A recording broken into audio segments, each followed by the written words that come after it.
45 ton 10 wheeler को दिया गया और 21 टन इसके दिया गया, और जो 18 व्हीलर 22 व्हीलर हैं उनको 56 टन 60 टन तक दिया गया, 80 टन 22 व्हीलर को दे दिया गया। वो एक बाकायदा शेड्यूल तय हुआ। 2013 में ये बात तय हुई थी कि सरकारी मशीनरी अदारे तमाम नेशनल हाईवे, प्रोविंशियल हाईवे के सब मोहतरम अफसरान और ट्रांसपोर्टर मिल के हर साल इस वज़न को रिड्यूस कर। अस्सलामुअलैकुम नाजरीन, प्रोग्राम गुफ्तो शनीद के साथ मैं हूं मोहम्मद अली लिल्ला। आज हम बात करेंगे एशिया की सबसे बड़ी स्टोन मार्केट पुल 111 की, जिससे हज़ारों नहीं बल्कि लाखों लोगों का रोज़गार वाबस्ता है। हम जिक्र करेंगे इस मार्केट से वाबस्ता लोगों के मसाइल का, ओवरलोडिंग की वजूहात क्या हैं और इससे क्या नुकसानात होते हैं। इस पर बात करने के लिए आज हमने दावत दी है जनरल सेक्रेटरी ट्रांसपोर्ट यूनियन पुल 11 चौधरी खालिद दराई साहब को। अस्सलाम वालेकुम जनाब। वालेकुम अस्सलाम। क्या हाल है सर? सही से ठीक है। अल्हम्दुलिल्लाह। अच्छा सर, गुफ्तगू का आगाज़ करते हैं ओवरलोडिंग से। तकरीबन आए रोज़ जो सबसे ज़्यादा मसला उठाया जाता है वो ओवरलोडिंग का है कि ओवरलोडिंग की वजह से मुख्तलिफ़ किस्म के नुकसानात होते हैं। तो आप मुझे ये बताइएगा कि इसकी बेसिक वजूहात क्या हैं ओवरलोडिंग की। बिस्मिल्लाहिर्रहमानिर्रहीम, नहमदुहु व नसल्ली अला रसूलिहिल करीम, अम्मा बाद, फ़ौज़ु बिल्लाहि मिनश शैतानिर रजीम। अली भाई, ओवरलोडिंग की वजूहात में हमारे मुल्क के इम्पोर्टर, एक्सपोर्टर और शुगर माफिया बड़े जो ताजर हजरात हैं उनके मफादात की जंग में हम जो ट्रांसपोर्टर हैं वो पिस रहे हैं। ओवरलोडिंग वही करवाते हैं, उनका उसमें मफाद होता है, उनको पैसा ज़्यादा बचता है, कम किराया देना पड़ता है, इसलिए ये ओवरलोडिंग चंद लोगों का जो मफाद है उन्होंने हाईजैक की हुई है ये पूरा सिस्टम, जिसमें जो सरकारी अदारे हैं वो भी उन्हीं ही लोगों को फेवर देते हैं और ट्रांसपोर्ट, गुड्स ट्रांसपोर्ट जो है ये मजबूरन इस चक्की में पिस रहे हैं और ओवरलोडिंग करते हैं। तो इसके जो नुकसानात हैं वो किस हद तक आप देखते हैं कि रोज़मर्रा ज़िंदगी में हम आए रोज़ सुनते हैं कि कोई कीमती जान जो है रोड एक्सीडेंट की वजह, ओवरलोडिंग की वजह से ज़ाया होगी। इसके अलावा किस किस्म के नुकसानात हमें फ़ेस करना पड़ते हैं? ओवरलोडिंग की वजह से बहुत ज़्यादा नुकसानात हो रहे हैं। इसमें सबसे ज़्यादा नुकसानात जो है इंसानी जानों के हैं। ये ओवरलोडिंग एक मैं समझता हूँ दहशत गर्दी है। जैसे लोग दहशत गर्दी में बेकसूर लोग मारे गए हैं, इसी तरह ये ओवरलोडिंग की वजह से भी बेकसूर लोग सड़कों पे मारे जा रहे हैं और इसकी तादाद बहुत ज़्यादा है। सबसे बड़ा अलमिया ये है कि रोड पर ये जो इंसानी जानें ज़ाया होती हैं, इसमें पब्लिक ट्रांसपोर्ट की ओवरलोडिंग हो, गुड्स ट्रांसपोर्ट की ओवरलोडिंग हो, और ये छोटे आजकल ये जो रिक्शा, चिंगची रिक्शा, रोज़गार रिक्शा वगैरह, इनकी ओवरलोडिंग हो। ओवरलोडिंग किसी भी कैटेगरी में आ जाए, पब्लिक ट्रांसपोर्ट में आ जाए, गुड्स ट्रांसपोर्ट में आ जाए, इसकी वजह से सबसे ज़्यादा नुकसान जो होता है वो इंसानी जानों का है, जिसका कोई इंसानी जान का कोई नेमल बदल नहीं है। दूसरा इसका नुकसान जो माशी और माली है, पाकिस्तान में जो नेशनल हाईवेज़ हैं, प्रोविंशियल हाईवेज़ हैं और उन दरिया हैं, दरियाओं पर बने हुए पुल हैं, नहरों पर बने हुए बड़े बड़े दरियाओं पर बने हुए बड़े बड़े पुल हैं, और ये लाखों किलोमीटर की जो सड़कें हैं, ये ओवरलोडिंग की वजह से चंद लोगों के मफादात को तरजीह देते हैं लोग, और ये मुल्क का नुकसान हो रहा है और लाखों किलोमीटर की रोड्स तबाह हो रही हैं। तीसरी जगह पर इस ओवरलोडिंग की वजह से मुल्क का नुकसान जो हो रहा है ज़र मुबादला की मद में हो रहा है। आए रोज़ डॉलर का रेट बढ़ता है और ज़र मुबादला का नुकसान इस तरह हो रहा है कि टायर्स इंपोर्ट करना पड़ते हैं, ऑटो पार्ट्स मशीनरी इंपोर्ट करना पड़ती है, जो कि ओवरलोडिंग की वजह से जो टायर्स 6 माह 8 माह चलने होते हैं वो 2 माह नहीं चलते। इसी तरह दूसरी मशीनरी है, ये नुकसान ज़र मुबादला का मुल्क का भी हो रहा है। चौथी बात जो है नुकसानात की, सबसे आखिर में जो हम खुद ट्रांसपोर्टर हैं हमारा भी नुकसान होता है। सड़कें टूटी हुई होती हैं, रोड्स टूटे हुए हैं और ओवरलोडिंग की वजह से हमारी गाड़ियां उल्ट जाती हैं, टायर ब्रस्ट हो जाते हैं, कई जगह पे सड़कें कई किलोमीटर के डिवर्शंस हैं। तो जो हमारे ट्रांसपोर्टर हैं हमारा भी गाड़ियों का नुकसान होता है और आए रोज़ हमारी गाड़ियां कल्टी होती हैं, आपने रोज़ाना टीवी पे देखते हैं। इंसानी जान और ये नुकसानात के साथ साथ ट्रांसपोर्टर्स का ये ज़ाती नुकसान भी हो रहा है।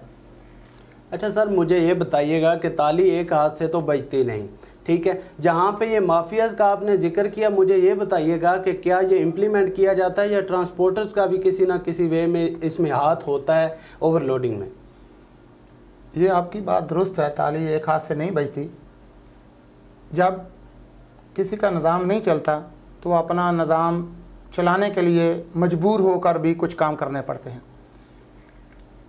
मेरे ख्याल में हम ट्रांसपोर्टर अपना निज़ाम चलाने के लिए बेबस और मजबूर होकर ओवरलोडिंग करते हैं ताकि हमारे अखराजात पूरे हो सकें, लेकिन ओवरलोडिंग की वजह से हमारे नुकसानात इतने हो रहे हैं कि हम मकरूज़ और मकरूज़ ही हो रहे हैं। हमारी गाड़ियाँ तबाह हो रही हैं और ट्रांसपोर्टर मालिक जो हैं वो आए रोज़ मकरूज़ हो रहे हैं, क्योंकि ओवरलोडिंग वज़न ज़्यादा हो जाता है, सड़कें टूट फूट जाती हैं तो गाड़ियाँ उलट जाती हैं, एक्सीडेंट हो जाते हैं, जिसकी वजह से नुकसानात हमारा ट्रांसपोर्टर्स का भी होता है। लेकिन इस ओवरलोडिंग में चूँकि हम ट्रांसपोर्टर करते हैं, कसूर हमारा भी बनता है, इससे हम बरी नहीं हो सकते। बेशक मजबूर हैं या जो भी है, लेकिन इस ओवरलोडिंग में हम शामिल हैं। अच्छा, मैं अभी प्रोग्राम से पहले देख रहा था कि महकमा जो हाईवे है उसकी तरफ से भी एक नोटिफिकेशन है, लोडिंग का जितना भी आपने वज़न रखना है 27.5 मेट्रिक टन था उसमें पहले, फिर 2013 में एक नोटिफिकेशन जारी हुआ जिसमें 45 टन कर दिया गया। उसके बाद इम्प्लीमेंट अब तक क्यों ना हो सका, इसकी क्या वजूहत और आपने क्या इक़दाम किए जो सरकारी वज़न बताया गया उसको इम्प्लीमेंट करने में? ये आपकी बात दुरुस्त है। सन 2000 में एक नेशनल हाईवे सेफ्टी आर्डीनेंस जारी हुआ था, जिसके तहत एक शेड्यूल बनाया कि 6 व्हीलर गाड़ी इतना वज़न डालेगी, 10 व्हीलर इतना डालेगी, 22 व्हीलर इतना डालेगी। वो एक बाकायदा चार्ट बनाए, बाकायदा शेड्यूल बनाए। लेकिन हुकूमती अदारे और ये इम्पोर्टर एक्सपोर्टर जो बड़े लेवल के लोग हैं, जो ताजर हैं, चूँकि अगर इस वेट के गवर्नमेंट के शेड्यूल के मुताबिक गाड़ियाँ वज़न लोड करती हैं तो उनका रेंट बढ़ जाता है, जिसका पिछले दिनों भी एक दुनिया न्यूज़ के प्रोग्राम में कामरान खान साहब ने ट्रांसपोर्टर को बड़ा मुर्द इल्ज़ाम ठहराया। वो वन वे उन्होंने प्रोग्राम चलाया, हालांकि सारा कसूर जो है वो हुकूमती मशीनरी का है। हुकूमती मशीनरी अपनी ड्यूटी, अपनी ज़िम्मेदारी पूरी नहीं कर रहे, जिसकी वजह से ये जो माफिया है, जो इम्पोर्टर एक्सपोर्टर हैं, जो अंदरूनी मुल्क और बैरून मुल्क तजारत करते हैं, उन लोगों ने इस चक्कर में ट्रांसपोर्टर को फंसाया हुआ और वो मुनाफा कमा रहे हैं, और ये सरकारी अदारे उनके साथ मिले हुए हैं, ट्रांसपोर्टर को ये फेवर नहीं करते। तो इसके अलावा मैंने देखा कि 2013 में दोबारा जो वज़न है इस पर एक चार्ट जारी हुआ और इसको दोबारा बताया गया कि कौन सी गाड़ी कितना वज़न लोड करेगी। उसके बाद आप हाई कोर्ट से भी आपने रुजू किया इम्प्लीमेंट करवाने के लिए। हाई कोर्ट के आर्डर्स के बावजूद भी ये जो वज़न है इम्प्लीमेंट नहीं किया जा सकता, इसके पीछे किसकी नाअहली? ये सन 2013 में हमारे सदर IG साहब के पास गए, नेशनल हाईवे में हम गए। उस वक़्त ज़फ़र अब्बास लक साहब थे नेशनल हाईवे के IG। तो बैठ के कोऑर्डिनेशन हुआ, जिसमें नेशनल हाईवे के लोग भी थे, प्रोविंशियल के भी थे।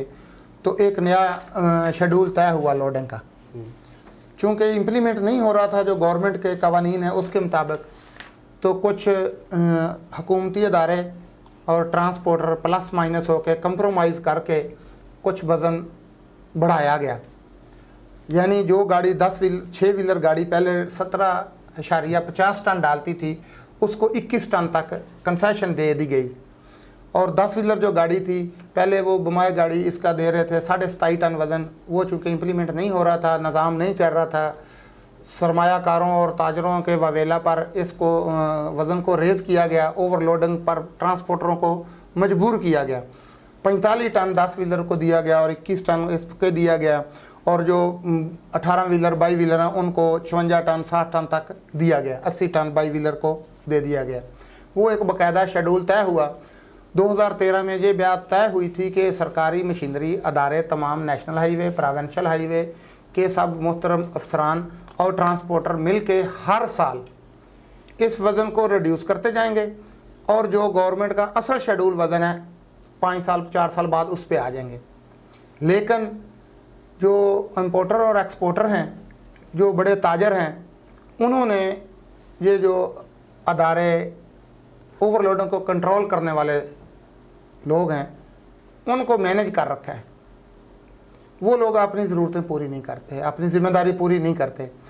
और ये जो वज़न तय हुआ था, ये वज़न भी काफ़ी सरकारी वज़न से ज़्यादा था, कंप्रोमाइज़ हुआ था ट्रांसपोर्टरों में और अदारों में। इसके बावजूद ये जो ताजर हजरात हैं और ये सरकारी अदारे नेशनल हाईवे के और प्रोविंशियल हाईवे के, इन्होंने ट्रांसपोर्टरों को लूटने का एक सिस्टम बना रखा है। और इसके बावजूद इन लोगों ने इन कवानीन पर भी अमल दरामद नहीं करवाया और ओवरलोडिंग इससे फिर भी ज़्यादा रही। और उसकी वजह से जो नुकसानात हो रहे हैं, अब भी ओवरलोडिंग इंतहाई ज़्यादा है, 100% ओवरलोडिंग है। फॉर एग्ज़ाम्पल ये जो 10 व्हीलर गाड़ी है, जिसको ये 2013 के फार्मूले के तहत अगर चलाएं तो 45 टन लोड करना चाहिए गाड़ी समेत। इस वक्त आप कोई भी 10 व्हीलर गाड़ी चेक कर लें, 60 टन, 65 टन, 70 टन से कम नहीं होगी। कहाँ हैं ये अदारे? ये नेशनल हाईवे वाले कहाँ हैं? ये प्रोविंशियल हाईवे के अफसरान कहाँ हैं? ये क्यों नहीं करते इनको कंट्रोल? क्यों ये ओवरलोड गाड़ियाँ रोड्स पे आने देते हैं? क्यों ये लोग उन ताजरों को सपोर्ट करते हैं और इनको ट्रांसपोर्टरों को भी आशीर्वाद देते हैं रोड पे आओ? ट्रांसपोर्टर दोनों तरफ से पिस रहा है। एक तो वो ओवरलोडिंग करके कम किराया वसूल करता है, दूसरा ये अदारे ओवरलोडिंग की मद में ट्रांसपोर्टरों को लूट रहे हैं, नाजायज़ चलान करते हैं, नाजायज़ गाड़ियाँ बंद करते हैं, नाजायज़ फ़ाइन करते हैं। कानून पे अमल दरामद करवाने में ये अदारे ही रुकावट है। तो जैसा कि आपने जिक्र किया कि लूट मार कर रहे हैं और इम्प्लीमेंट करवाने में मुकम्मल तौर पे नाकाम दिखाई देते हैं, तो मुझे ये बताइएगा कि ये जो ट्रांसपोर्टर हैं इनका टैक्सेशन का क्या सिस्टम है? ये हुकूमत को टैक्स की मद में कितनी रकम अदा करते हैं? पाकिस्तान में जो रूल रेगुलेशन है टैक्सेशन के, गुड्स ट्रांसपोर्ट हो या पब्लिक ट्रांसपोर्ट हो, सब ट्रांसपोर्टर एडवांस टैक्स देकर कम से कम 3 माह का हम एडवांस टैक्स देते हैं, तब गाड़ी हमारी रोड पे आती है। इसमें रोड टैक्स है, एक्साइज टैक्स है, रूट परमिट टैक्स है, एक फिटनेस पासिंग टेस्ट है और ये टोकन टैक्स है और दीगर टैक्सेस भी, प्रोविंशियल टैक्स है, इनकम टैक्स है। ये कम से कम हर गाड़ी, हर ट्रांसपोर्टर 3 माह का दे के फिर रोड पे आता है और सालाना तकरीबन 65 अरब रुपया ट्रांसपोर्टर्स टैक्स देते हैं। और सबसे नीट एंड क्लीन टैक्स देने वाला अदारा ये ट्रांसपोर्टर दोस्त है। आपने जिक्र किया, अभी बताया कि तकरीबन 65 अरब रुपए जो हैं वो ट्रांसपोर्ट जो कह लें सेगमेंट है इससे हासिल किया जाता है। इसके बावजूद आपका गिला रहता है कि चाहे वो NHA हो, चाहे मोटरवे हो, चाहे प्रोविंशियल रोड्स हों या डिस्ट्रिक्ट रोड्स हों, वहाँ पे आपको इदारे तंग करते हैं। मतलब पुलिस हो गई, मोटरवे पुलिस हो गई या जो डिस्ट्रिक्ट पुलिस हो गई वो। तो इस बारे में आप क्या अपना जो है राय का इजहार करेंगे कि कैसे वो तंग करते हैं और लूट मार का ये सिलसिला कब तक थमेगा?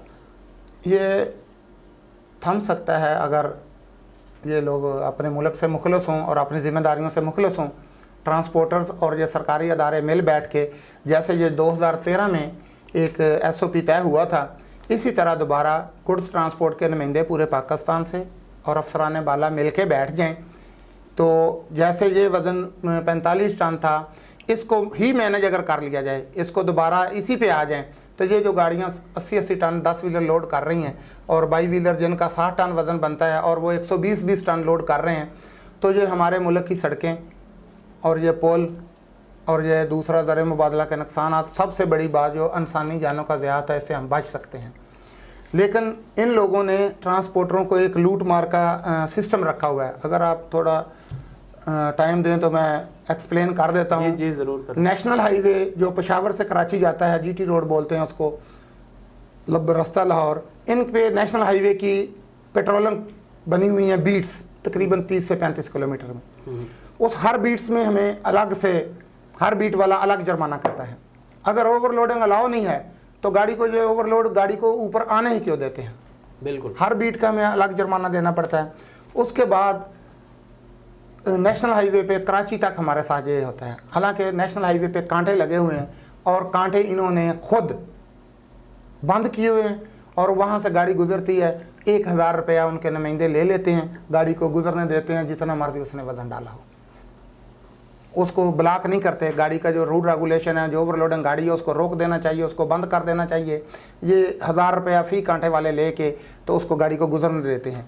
पेशावर से आए संग जानी कांटा है, ये मोड़ एमनाबाद कांटा है, पत्तों की है, इसी तरह चाहते कराची तक ना, ये जो तकरीबन 16-17 कांटे हैं। तो यही सूरत हाल है।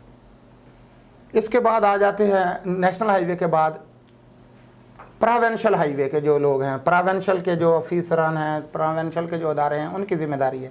वो उसमें प्रोविंशियल में डिस्ट्रिक्ट्स रीजनल ट्रांसपोर्ट अथॉरिटी है, ट्रैफिक पुलिस है और पंजाब में पेट्रोलिंग पुलिस है। बिल्कुल, ये लोग भी इस ओवरलोडिंग की बना के बेस हमारे ट्रांसपोर्टरों को लूट कर रहे हैं। ये पंजाब ट्रांसपोर्ट के टैक्सेस की है, हमारे ख़िलाफ़ जो जुर्माने होते हैं, अगर आप जो देखें तो इसमें 23 वायलेशन कोड ऐसे हैं, वो पंजाबी कहते भी आटा गुंदी हिलदी क्यों है तो वो भी सानू जुर्माना है। 23 वायलेशन कोड ऐसे हैं कि जिन पे कोई ना कोई जुर्माना है। और एक 24 नंबर है, उस पर लिखा है ऑर्डिनेंस रूल्स में दर्ज कोई दीगर जुर्म जिसकी सज़ा मुकर्रर नहीं है, उस पर भी हमें 500 रुपया जुर्माना है। यानी अगर हमारा ड्राइवर, हमारी गाड़ी टैक्स क्लियर है, लाइसेंस क्लियर है, वेट पूरा है, सब कुछ दुरुस्त है, फिर भी हमें ये 500 का चालान दे देते हैं। ये पुलिस नाजायज़ हमें अपना इख्तियारात इस्तेमाल करके तंग करती है। जहाँ पे जिक्र करें कि ये इदारे इम्प्लीमेंट करने में नाकाम है, वहीं पे अगर उनका मौक़िफ़ लिया जाए तो वो ये कहते हैं कि हम तो इम्प्लीमेंट करने की कोशिश करते हैं, लेकिन चाहे माफिया हो या ट्रांसपोर्टर हो, हमें जो है वहाँ से रिस्पॉन्स ज़रा नेगेटिव आता है और हड़तालों पे चले जाते हैं। तो इस बारे में आप क्या कहना चाहेंगे? लास्ट टाइम जब ये अदारे काम नहीं कर रहे थे, 2019 में हमारी आल पाकिस्तान गुड्स ट्रांसपोर्ट, हमने हाई कोर्ट से रजू किया कि अदारे अपनी ज़िम्मेदारियां निभाएं और हम इनके साथ हर तरह का तावन करने को तैयार हैं और इंशाल्लाह हर वक्त तैयार हैं। क्योंकि ये जो पाकिस्तान की सड़कें हैं, ये नुकसान है पाकिस्तान का, पाकिस्तान हमारा है और हम ही पाकिस्तान के अगर खैर खा नहीं बनेंगे तो निज़ाम नहीं चलेगा। हम ये चाहते हैं, ये अदारा, हमारे जो गुड्स ट्रांसपोर्ट के लोग हैं, हम खुद गए हैं इस्लामाबाद हाई कोर्ट में कि प्लीज़ इन अदारों को पाबंद किया जाए कि ये ओवरलोडिंग को हमारे साथ मिल के जो है उस पर अमल दरामद करवाएं। उसमें 90 दिन के लिए नेशनल हाईवे ने हाई कोर्ट से टाइम लिया कि हम इसको मैनेज कर लेंगे।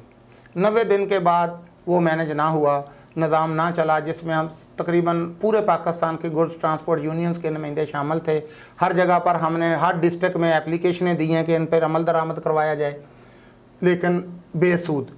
चूँकि जो हुकूमत में बैठे वज़रा और मुशरा हैं, उनके ही लोग जो बड़े ताजर हैं, वो ये नहीं चाहते कि ये कंट्रोल वज़न जाए, उसमें उनका नुकसान हो तो वो समझते हैं कि हमारा ज़्यादा नुकसान है। हालांकि उनके मुनाफा से बहुत ज़्यादा नुकसान मुल्क का हो रहा है और वो अपने थोड़े से प्रॉफिट के लिए हमारे प्यारे पाकिस्तान का इतना बड़ा नुकसान कर रहे हैं कि जो सोच से बाहर है। हमने हाई कोर्ट में रजू किया, हाई कोर्ट ने नेशनल हाईवे और प्रोविंशियल हाईवे के लोगों को पाबंद किया। फिर जब ये नहीं हुआ, हम हाई कोर्ट में फिर गए हैं कि ये तौहीन अदालत कर रहे हैं, अमल दरामद नहीं करवा रहे, तो उसके ऊपर भी हाई कोर्ट ने इनको तौहीन अदालत का नोटिस भेजा।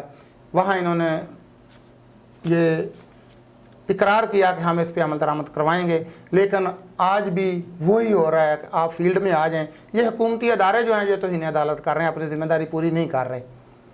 और ट्रांसपोर्टर अल्हम्दुलिल्लाह हम चाहते हैं कि ये गवर्नमेंट हमारे साथ तावन करे और हम इनके साथ तावन करें और पाकिस्तान के ये कीमती असासे हैं, ये सड़कें, ये पुल, ये दरियाओं के पुल, ये बचे रहें।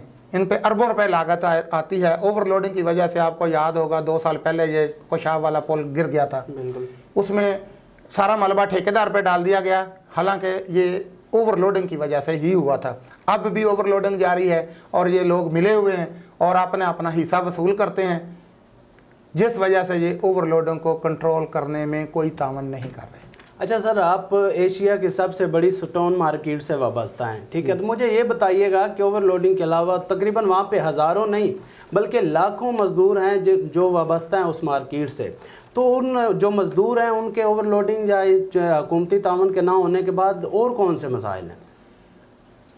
पुल 11 स्टोन क्रशिंग इंडस्ट्री जो है ये पाकिस्तान बल्कि एशिया की बड़ी क्रशिंग इंडस्ट्री है। इस मार्केट से तकरीबन लास्ट टाइम जो टर्नओवर था गवर्नमेंट का उसमें 7,500 से 8,000 ट्रक डेली लोड होते थे। ट्रक डेली लोड होते थे और 400-450 क्रशर मशीन प्लांट्स हैं, हज़ारों की तादाद में ट्राली, लाखों लोग यहाँ काम करते हैं और पूरे पाकिस्तान की ट्रांसपोर्ट गुड्स ट्रांसपोर्ट यहाँ आती है। लेकिन हुकूमत की अदम तवज्जो की वजह से कोई यहाँ सहूलत नहीं है, ना ट्रांसपोर्टर्स को तो पूरे पाकिस्तान में कोई सहूलत नहीं है। हालांकि ये सारी हर जगह पे एडवांस टैक्स देते हैं और यहाँ लेबर्स का जो एक अलहदा है मामला, वो लोग भी अब बेरोज़गार हैं, जैसे ट्रांसपोर्टर हैं, गुड्स ट्रांसपोर्ट, मुल्की हालात को मद्देनज़र रखते हुए लेबर्स के भी मसाइल हैं। और चूँकि ये हमारी जो ट्रांसपोर्ट है, हमारी ट्रांसपोर्ट के साथ एक एक गाड़ी के साथ 10-10 फैमिलियाँ अटैच हैं और जब हमारी ट्रांसपोर्ट बेहतर तरीके से नहीं चलेगी तो ये 10-10 फैमिलियों को जो लोग हैं वो भी मुतासर होते हैं। हमारी जो गवर्नमेंट से अपील है कि जब हम चाहते हैं कि वज़न कंट्रोल हो, ओवरलोडिंग ना हो, तो ये गवर्नमेंट के जो अदारे हैं ये भी मेहरबानी करें, मिल बैठ के इसको बेहतर हल निकालें और ताकि मुल्क का निज़ाम चले। अगर आम आवाम का जिक्र करें तो हमें बहुत ज़्यादा गिला सुनने में आता है कि जो रोज़ कीमती जानें ज़ाया होती है उसके पीछे जो सबसे बड़ी वजह है वो कम उम्र ड्राइवर्स और ड्राइवरों का लाइसेंस वगैरह ना होना है। तो इस बारे में आप क्या कहना चाहेंगे? क्या वाकई कम उम्र ड्राइवर जो है इस फील्ड से वाबस्ता हैं? गुड्स ट्रांसपोर्ट में कम उम्र ड्राइवर तकरीबन ना होने के बराबर हैं, क्योंकि जो हैवी गाड़ियाँ होती हैं एवरेज जो हैं वो जवान लोग होते हैं, 22 साल 24 साल से ऊपर के लोग हैं। जो पब्लिक ट्रांसपोर्ट है, रोड्स पे ज़्यादा एक्सीडेंट्स बनने की वजह है ये जो आजकल चिंगची रक्शे और रोज़गार हैं उन पे छोटे बच्चे ड्राइविंग करते हैं, 10-10 बच्चे उस पर सवारियाँ बैठा लेते हैं, उनसे वो संभलते नहीं हैं, तो फिर वो किसी ना किसी तरह बड़ी गाड़ी के साथ टच हो जाते हैं तो सारा मलबा बड़ी गाड़ी के ऊपर ही डाल दिया जाता है। ये हम इससे जो गुड्स ट्रांसपोर्ट के लोग हैं इससे ये भी बरी नहीं है, इनमें भी कुछ परसेंटेज ऐसी है जिनके पास लाइसेंस नहीं है या जो एज ए हेल्पर साथ होते हैं, कई दफ़ा वो भी गाड़ी चलाते हैं, ट्रेनिंग करते हैं, तो उनसे भी किसी न किसी जगह कोताही हो जाती है। लेकिन मोस्टली ये जो लोग रिक्शा पर 10-10 लोगों को बिठाकर अनट्रेंड वो होते हैं, वो तेज़ रफ्तारी का मुजाहरा करते हैं और चूँकि ये लोडेड गाड़ियाँ हैं ये तेज़ रफ्तारी से नहीं चल सकती। एक तो ये शेड्यूल से ज़्यादा वज़न लोड करते हैं, उस हिसाब से ये अपनी ये स्पीड नहीं बढ़ा सकते, तो चूँकि ये टकराते हैं इनसे है तो फिर वो जिम्मेदारी जो क्लेम है हम पर बड़ी गाड़ी पे आ जाता है। तो अगर लाइसेंस का जिक्र करें तो लाइसेंस का प्रोसेस क्या है और क्या आप इस पूरे प्रोसेस से जो ट्रांसपोर्टर हजरात हैं या ड्राइवर हजरात हैं वो मुतमईन नज़र आते हैं? नहीं, जो लास्ट 2020 में हमारी ये जो ऑल पाकिस्तान गुड्स ट्रांसपोर्ट की स्ट्राइक के ओवरलोडिंग के मामले में हुई थी उसमें हमारा ये हुकूमत से मुतालबा ये भी था कि जो हमारे ड्राइवर हजरात हैं इसमें हमें बड़े मसाइल हैं ड्राइविंग लाइसेंस के लिए। पाकिस्तान में ये तरीक़ाकार नहीं है कि लोगों को डायरेक्ट हैवी लाइसेंस दिए जाएं। यहाँ एक लाइट लाइसेंस दिया जाता है, लाइट लाइसेंस 3 साल के बाद वह हैवी होता है। ये तरीक़ाकार हमारी सोच के मुताबिक नहीं है। दूसरी इंटरनेशनल वर्ल्ड में भी ये है कि जो लोग हैवी गाड़ी चलाते हैं उनको हैवी लाइसेंस दिया जाए, जो लाइट चलाना चाहते हैं उनको लाइट लाइसेंस दिया जाए। लेकिन पाकिस्तान में जो शेड्यूल है वो पहले लाइट लाइसेंस अलाउ होता है, 3 साल बाद वो हैवी उसको करते हैं। हमारा ये हुकूमत से मुतालबा था कि नेशनल हाईवे पर और प्रोविंशियल के जो अदारे हैं ये जो पुराने शेड्यूल के मुताबिक 20 लाइसेंस या 25 लाइसेंस डिस्ट्रिक्ट में बनते हैं, अब आबादी बढ़ गई है, ये 25, 30, 50 साल पुराना वो जो शेड्यूल है उसको चेंज करें, लाइसेंस डिस्ट्रिक्ट वाइज उनकी तादाद बढ़ाएं और जो लोग हैवी गाड़ियां चलाते हैं उनकी ट्राई और लेके और उनको साथ उनका जो बनता है टैक्स वो लेके उनको हैवी गाड़ियों का लाइसेंस अलाउ किया जाए, उनको जारी करें। और जो लाइट ट्रांसपोर्ट चलाना चाहते हैं फॉर एग्जांपल कार है, मोटरसाइकिल है, उनको वो लाइट लाइसेंस दें।